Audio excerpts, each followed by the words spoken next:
So I'm back with another install. Today we're going to be installing this AEM air-fuel ratio gauge. This is the AEM X Series 30-0334. This is the kit that comes with the OBDII connection. Okay, so there it is, so that we can interface the data into our scanner when we're tuning. It's pretty straightforward. Everything I need for the install is actually right here. So I need a drill, some solder, a Phillips head, plastic pry tool, some wire cutters, an extension, my soldering gun. I mean, this is like $7 from Harbor Freight, and some electrical tape. You also will need a 10 size socket to get to the battery. We're here in the car. The first thing that we need to do actually is we need to go unplug the battery. So for those of you that don't know, the battery is located in the trunk. All you need to do is pull up your trunk liner, okay, and you just hit the negative side, which is the closest side to you. Usually I use a socket wrench, but anything will get the job done. You just need to...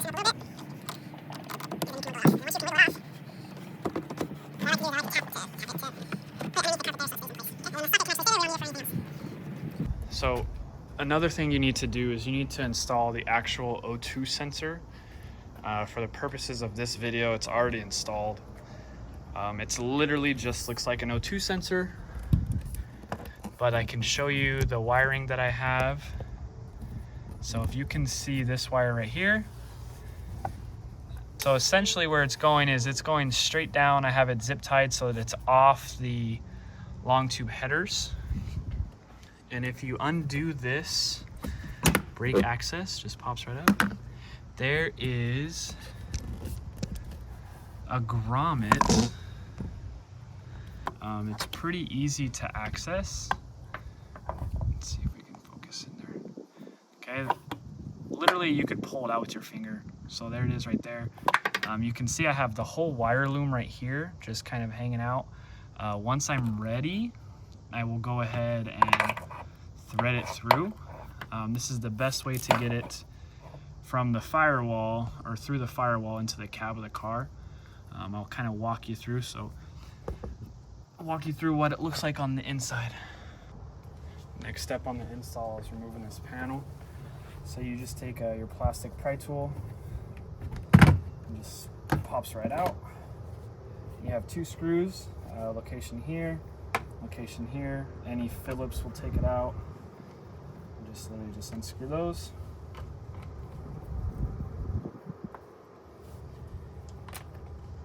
And then once you have those unscrewed, you grab from the bottom here and pull towards the rear of the car to drop down the box.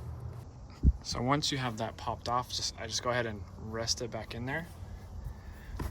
And the whole reason we do all this work, so if we come under here near the e-brake,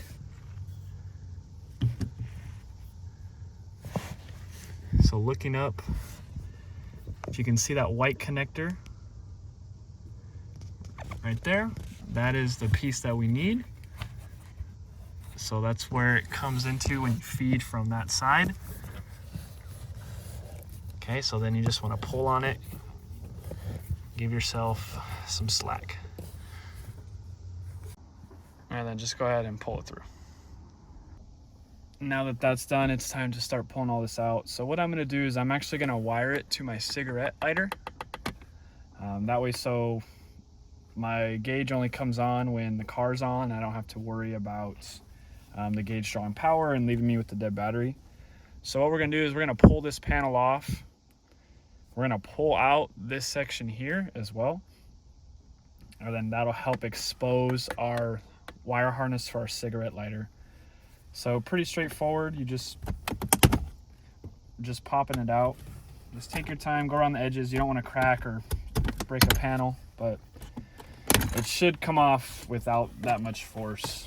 And there is a little flap here, so just get that flap out of the way. And before we can actually fully remove this, there is a screw right here and a wire harness. Now I've done quite a few of these, so I would recommend removing the screw first before you're trying to get this wire harness out. It does take a T20 Torx. So you can go ahead and you can just back it out. Just, you want to make sure you do not drop the screw, so I always am super careful.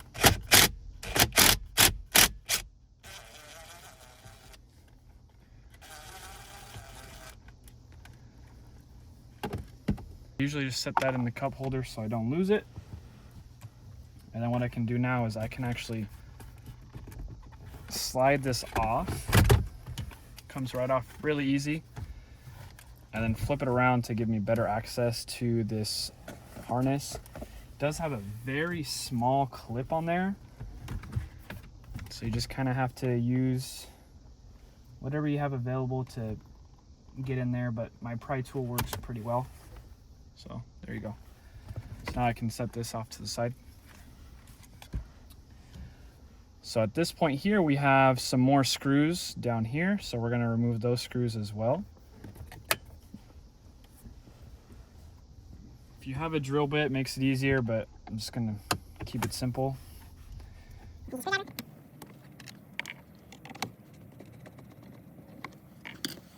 Usually the harder part is getting this out. So it helps if you take this first. The actual unit for all your AC controls and everything like that. So same thing, it's in there first by a clip on each corner. So you want to be careful just because you don't want to break the clip. Oh, I need to move my airbag controller. Oh, just like that. I can get it out. All right. And now once you've got all 4 clips, you can kind of just do your best to give it a nice wiggle. And when you wiggle this out, it'll actually pop this out as well. So that's why I like to do it that way. But if you're looking here, you can see that I'm missing a silver tab. So it actually popped off. So I'm gonna take this and all I need to do is just reinsert it on there. So I got lucky that it didn't break. It's good as new. All right, so we're back. Lost some daylight. So after I put that clip on, I'm just gonna basically take this harness out. Whole thing comes out of the way. Now I have this, so you can go ahead and tug on this. So this is your harness that you want to work through. You have a black wire, which is your ground wire, and then you have a solid red wire, which is obviously your power wire.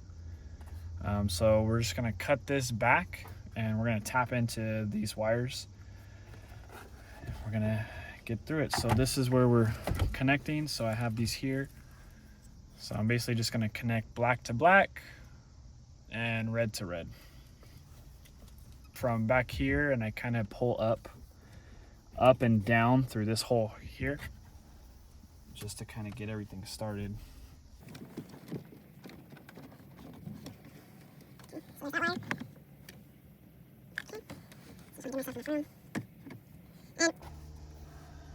So to cut back on this, you can just kind of start working on the tape here. If you're power wire and my ground wire here exposed, okay? Both of these wires are like pinkish orangish in color. So the thicker gauge wire is the power wire. So you kind of want to give yourself a good amount of room here. And I always cut right in the middle and try to cut in the same spot for each of them. So essentially what you're going to do is you're going to take this red, and what I like to do is I like to twist all these up so that there's a good connection there, and then I'll wire them together. You can do this without cutting the wires, but it's a little bit more challenging to get the jacket off, so I usually just cut them anyways. And then you just want to be very careful when you split in the jacket.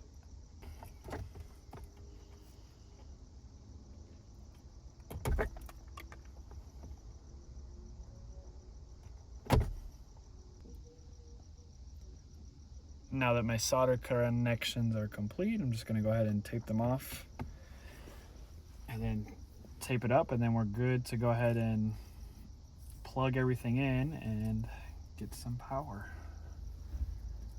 And just like that, we've got it wired in. Okay, so I'm going to set that off to the side. Show you kind of what I'm doing over here on this side.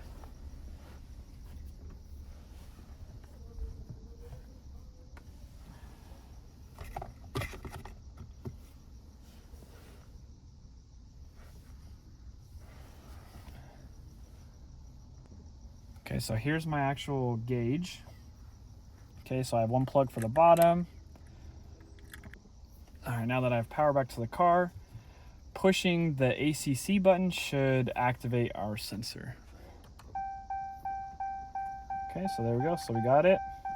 So we got it in heat mode, so we know that the sensor actually has power. And then what I'm gonna do is I'm gonna start the car to see if we get valuable feedback before I go any further.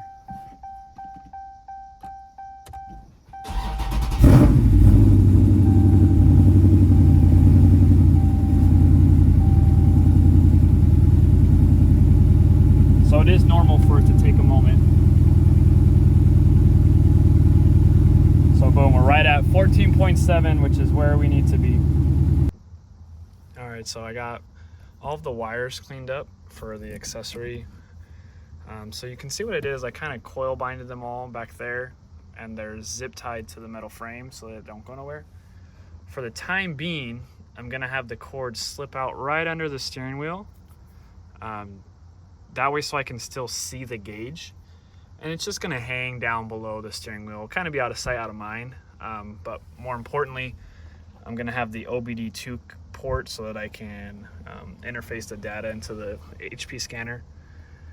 So now we just kind of have to go through and just button everything up, put it back to where we found it, and then I'll show you guys what it looks like. Okay, so just working in reverse order.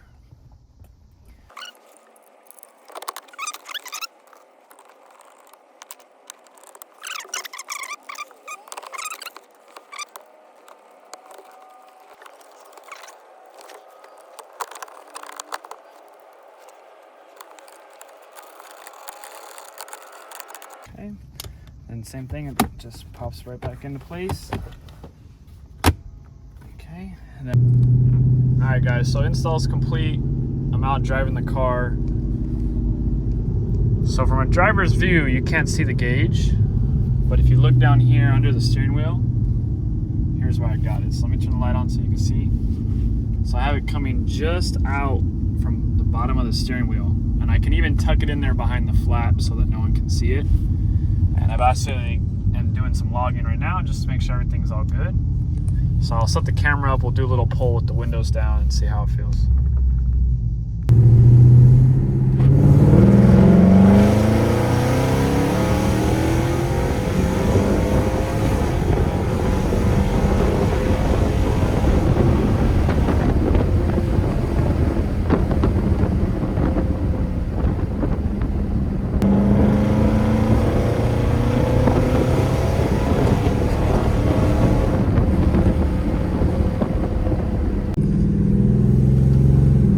Second gear pull.